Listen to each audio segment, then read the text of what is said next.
Hey guys, ये है lastly spoken और मेरा नाम है गिरीश। आज हम बात करेंगे हेजिंग की। फॉरेक्स मार्केट में एक हेजिंग वाला कॉन्सेप्ट है, ये क्या होता है इसके बारे में समझते हैं। पहली बात तो हेजिंग सारे ब्रोकर्स ऑप्शन नहीं देते, मतलब हो सकता है कि आपका ब्रोकर आपको हेजिंग की फैसिलिटी ना दे, एंड अगर आपका ब्रोकर अलाउ करता है आपको हेज करना तो वो क्या है एग्जैक्टली पहली बात। दूसरा, क्या हेजिंग प्रॉफिटेबल है, कब कर सकते हैं उसको, या फिर क्या हेज करने से क्या नुकसान हो सकता है, यानी फर्दर क्या लॉस हो सकता है हेजिंग से, यानी क्या वो गलत स्ट्रैटेजी के अंदर आता है तो वो एग्जैक्टली क्या है। ठीक है, तो बने रहिए वीडियो में आखिरी तक। ये वीडियो बहुत इंपॉर्टेंट होने वाला है अगर आप हेजिंग सीखना चाहते हैं और एक प्रॉफिटेबल ट्रेडर बनना चाहते हैं।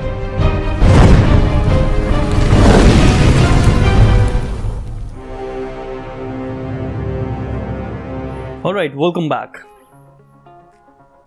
फर्स्ट ऑफ ऑल मैं यहाँ पर एक ट्रेड बाय इन था तो इसको मैं ब्रेक इवन पर डालता हूँ। ठीक है,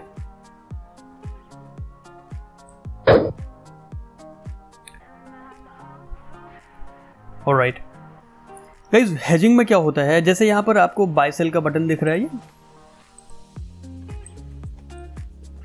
परफेक्ट। फॉरेक्स में आपका जो ब्रोकर है वो आपको बाय और सेल बटन एक ही सेशन में दबाने का ऑप्शन देते हैं। उसमें क्या होता है, मान लेते हैं अभी मैंने जैसे यहाँ पर सेल किया हुआ है, ठीक है, तो मैं चाहता हूं कि इस सेल की एंट्री को क्लोज किए बिना प्राइस जैसे ऊपर को लिफ्ट हो रहा है तो मैं यहाँ पर उसी अमाउंट का या फिर उससे ज्यादा कम का जितने भी लॉट का हो सकता है मैं बाय का बटन भी दबा सकता हूँ। मतलब उतने लॉट में मैं यहाँ पर बाय भी कर सकता हूँ एट द सेम टाइम। उससे क्या होगा, मेरा जो सेल का जो ट्रेड है अगर वो नीचे को जाएगा तो मेरा जो बाय वाला ट्रेड है वो लॉस में जाएगा। मतलब जैसे सेल वाला प्रॉफिट में है तो बाय वाला ऑप्शन लॉस में। ऐसे ही अगर बाय वाला मार्केट अगर मुझे फेवर करती है, अपवर्ड जाती है, तो मेरा जो सेल वाला ट्रेड है वो लॉस में जाएगा, लेकिन बाय वाला वो प्रॉफिट में। कुल मिला के अगर मैं एक ही पॉइंट पर एक ही प्राइस के आसपास 2-4 पिप के आसपास सेम लॉट साइज में बाय सेल दोनों का बटन दबा देता हूं तो मेरे ट्रेड यानी कि एक लगेगी, मेरे ट्रेड वहां पर बाय की अलग सेपरेट एंट्री होगी और सेल की अलग से एंट्री हो जाएगी। मतलब आपका इंस्ट्रूमेंट एक ही होगा, यानी आपका करेंसी पेयर एक ही होगा, उसमें जिस क्वांटिटी में भी आप बाय या सेल करना चाहते हैं उसकी 2 एंट्री आपको दिखेंगी यहां पर। अब मैं आपको बताता हूँ इसके क्या क्या फायदे हैं और क्या क्या डिसएडवांटेजेस हैं। ठीक है, अब वो डिसएडवांटेज क्या क्या हो सकते हैं सबसे पहले उसकी बात करते हैं। इसमें होता क्या है, मान लेते हैं मैं अभी सेल की ट्रेड पे हूँ और मैंने हैवी रिस्क लिया है और मैंने सेल कर दिया, लेकिन जैसे ही मैंने देखा स्टॉप लॉस की मैंने परवाह करी ही नहीं अभी तक। ठीक है, स्टॉप लॉस का मैंने देखा ही नहीं था कि हो सकता है ये प्राइस मेरे अगेंस्ट भी जा सकता है, तो मैंने उस टाइम पे एंट्री मार ली।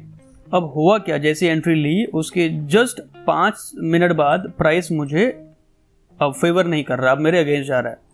अब मुझे लगा कि ओके, मेरी इक्विटी तो बहुत कम हो रही है, मेरे पास बैलेंस तो बचा ही नहीं है अब, तो मुझे अभी यहाँ पर यकीन है कि होगा क्या कि ये प्राइस मुझे फेवर करेगा। अब मैं क्या करूँगा उससे बचने के लिए, ताकि मैं स्टॉप आउट ना हो जाऊँ, मैं सेम उतने ही प्राइस का, उतने ही लॉट का या फिर उससे ज़्यादा मैं बाय की एंट्री बना दूंगा यहीं पर।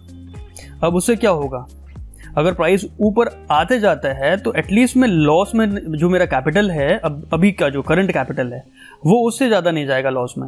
हो सकता है स्प्रेड या फिर आपका जो कमीशन है उसको मिला के थोड़ा बहुत माइनस में जाए, लेकिन जो स्पाइक आके अकाउंट साफ होने के चांसेस थे, जो मार्जिन कॉल आने के चांसेस थे, वो मैंने बचा लिए। ठीक है, अब होगा क्या, ये तो मैंने क्या किया, मुझे लगा कि ओके मैं स्मार्ट गेम खेलता हूँ, मैं एक और बाय की एंट्री बना लेता हूँ यहाँ पर, कि उससे क्या, जैसे ही प्राइस ऊपर आएगा मेरा बाय का एंट्री जो है वो मुझे प्रॉफिट देगा, तो उससे क्या होगा, मेरा अकाउंट बच जाएगा साफ होने से। लेकिन ये आदत सबसे गंदी आदत है। इससे क्या होता है, हमारे अकाउंट बचते नहीं हैं, इससे हमारे अकाउंट साफ ही होते हैं अल्टीमेटली। बस इतना सा होता है कि हम थोड़ा टाइम ज़्यादा स्पेंड कर सकते हैं, मतलब मार्केट में कुछ समय के लिए और टिक सकते हैं। उससे होगा क्या, एक तो हम पैसा बर्बाद कर ही रहे हैं, दूसरा टाइम भी एक्स्ट्रा दे रहे हैं। बिलीव मी, इस चीज़ का विक्टिम मैं रहा हूँ प्रैक्टिकली, तभी मैं बता रहा हूँ यहाँ पर आपको। अगर आपको लग रहा है कि आप इस स्ट्रैटेजी में आप बचा लेंगे अकाउंट को, तो ये बहुत रेयर है। 99% केसेस आपका जो अकाउंट है उसको नहीं बचा पाएंगे। अब इसका सॉल्यूशन क्या है? सॉल्यूशन है रिस्क मैनेजमेंट, सिंपल सा,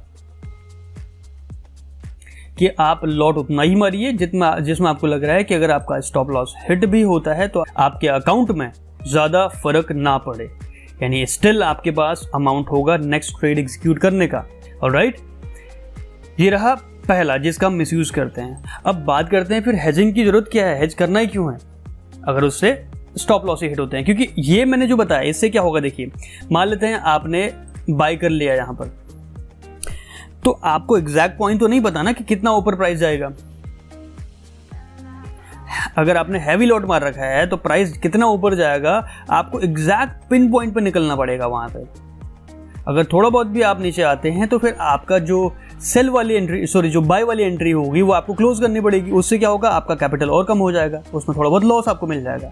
सो ऐसी सिचुएशन में, या फिर ये ट्रेड अगर लंबा खिंच जाए, आपका ट्रेड डे एंड तक खत्म ना हो, तो आपको पता है जब रोल ओवर होता है तो क्या होता है, स्प्रेड जो इतना सा था वो कितना हो जाता है, वो इतना हो जाता है, 50-50 60-60 पिप्स तक आपका स्प्रेड पहुंच जाता है।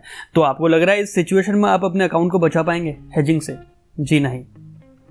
ऊपर से जो स्वैप चार्जेस होते हैं जो रोल ओवर के बाद नेक्स्ट डे लगते हैं, अगर आप ओवरनाइट ट्रेड को होल्ड कर रहे हैं तो उससे आप कैसे बचाएंगे? इसके अलावा कमीशन। तो ये सारी चीजें लेके ब्रोकर केवल आपका टाइम खा रहा है, आपको जीतने नहीं देगा। सिंपल सा है, आपको लॉस होना ही होना है। मतलब हेजिंग इस स्ट्रैटेजी से अगर आप हेज करेंगे तो आप प्रॉफिट नहीं कर सकते। अब मैं आपको बताता हूं कि हेजिंग कब काम आती है। हेजिंग काम आती है ज्यादातर बड़े ट्रेडर यानी लंबे ट्रेडर जो होते हैं, स्विंग ट्रेडर या फिर जो पोजिशनल ट्रेडर्स होते हैं उन पे, वहां पर उनके लिए हेजिंग जो है एक बहुत तगड़ा वेपन है। कैसे? जैसे आप देख रहे हैं सामने डेली टाइम फ्रेम है और यहां पर, चलिए मैं आपको इसको ट्रेडिंग व्यू पे दिखाता हूं।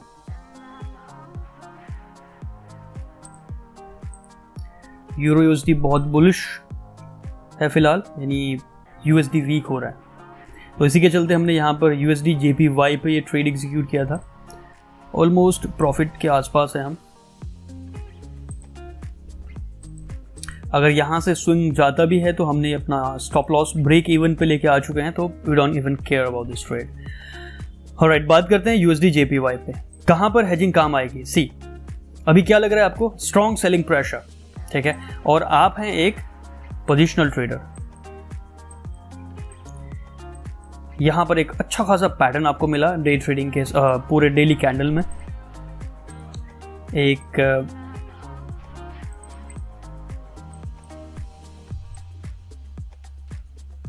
इस तरह का एक ट्रायंगल सा पैटर्न कह लीजिए या फिर एक वेज पैटर्न कह लीजिए, ठीक है, थोड़ा सा सिमिलर है।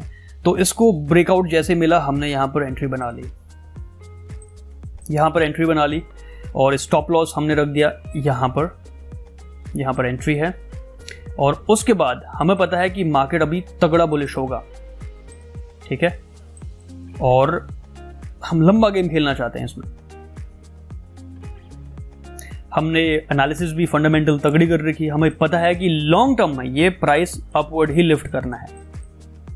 तो ये बीच में जो हो रहा है, ये जो स्विंग आ रहे हैं छोटे टाइम फ्रेम में, यहां पर आती है हेजिंग काम। अगर मैंने यहां पर बाई किया होता और मैं कंटिन्यूसली अपवर्ड जा रहा होता और मुझे यहां पर दिखता एक स्ट्रॉन्ग सेलिंग प्रेशर, तो फिर यहां पर मैं छोटे टाइम फ्रेम में कुछ समय के लिए एक शॉर्ट की एंट्री बना सकता था, राइट। तो ये यहां पर मैंने प्रॉफिट बुक कर लिया, उसके बाद में मार्केट से कट गया, जो मेरी मेन एंट्री है वो रहेगी वैसे की वैसी। इसलिए ऐसे सिचुएशन में आपको जो है हेजिंग से फायदा हो सकता है। लेकिन इसके अलावा एक और चीज है जहां पर हेज करने से आपको प्रॉफिट हो सकता है, दैट इज न्यूज वाले इवेंट्स आपके जो होते हैं। न्यूज में क्या कर सकते हैं आप, मान लेते हैं आप को पता है कि मार्केट एक डायरेक्शन में जाने वाला है और न्यूज से ज्यादा इंपैक्ट ना हो, क्योंकि न्यूज में कभी कभी बहुत लंबा चौड़ा जो है आपको प्रॉफिट या लॉस हो सकता है। तो उससे बचने के लिए भी आप वहाँ पर जैसे आपकी बाई की एंट्री है, ठीक है, आप बाई पे हैं फिलहाल, तो यहाँ पर एट द सेम टाइम अगर आपको लग रहा है कि न्यूज़ से ज़्यादा इम्पैक्ट ना हो तो उतने ही साइज का आप एक सेल की एंट्री ले सकते हैं सेम टाइम पर। उससे क्या होगा, आपका जो कमीशन या फिर स्प्रेड का जो छोटा सा आपका जो लॉस होगा वो होगा। उसके अलावा कहीं ना कहीं आप एक बड़ा स्पाइक आने से अपने अकाउंट को साफ होने से बचा सकते हैं। ऑलराइट गाइज, सो गाइज ये रही हेजिंग की स्ट्रैटेजी, और हेजिंग क्या है, इसका क्या बेनिफिट है, ये आपको अब समझ आ गया होगा। आई होप हेजिंग का मिसयूज नहीं करेंगे। वीडियो अगर पसंद आता है तो एक लाइक ठोकना ना भूलें, और फ्यूचर वीडियोस के लिए चैनल को सब्सक्राइब कर लीजिए sir. So with that said, this is your coach lastly spoken signing off. Have a wonderful day ahead. Happy trading.